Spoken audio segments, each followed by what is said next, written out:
passiert. Manchmal ist das Leben farbenfroh und riesen wie Papier. Bist frustriert, du fühlst dich oft so gefangen und allein. Was aus dir wird, hast keinen Plan oder Wunsch, du wärst gern frei.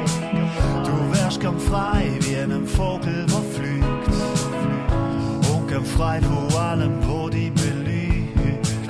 Doch es gibt jemanden, der einen Wunsch in dich leitet. Und dann auch die Stimme in dir, die schreit. Du willst einfach nur Freiheit. Du willst einfach nur frei sein. Endlich weg von den Ketten, die dir sagen, dass du einfach nicht frei bist. Denn du willst einfach nur Freiheit. Letztendlich einfach nur frei sein. Und es gibt zum Glück ein Wort, das dir verspricht, dass du längst schon befreit bist.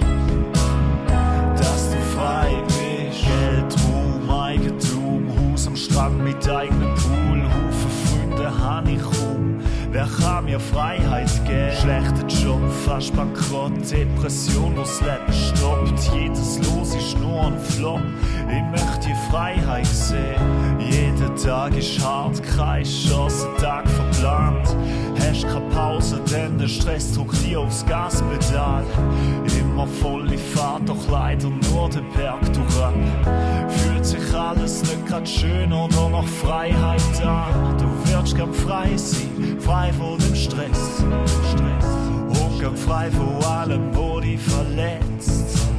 Doch es gibt jemanden, der den Schmerz auf sich nimmt. Und du hörst in dir die Stimme. Du willst einfach nur Freiheit.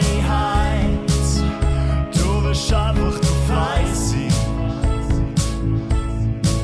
Endlich weg von den Ketten, die dir sagen, dass du einfach nicht frei bist. Denn du willst einfach nur Freiheit. Letztendlich einfach nur frei sein. Und es gibt zum Glück ein Wort, das dir verspricht, dass du längst schon befreit bist. Denn du willst einfach nur Freiheit. Denn du willst einfach nur frei sein. Willst endlich weg von den Ketten, die dir sagen, dass du einfach nicht frei bist. Denn du willst einfach nur Freiheit. Denn du willst einfach nur frei sein. Und es gibt zum Glück ein Wort, das dir verspricht, dass du längst schon befreit bist. Dass du frei bist.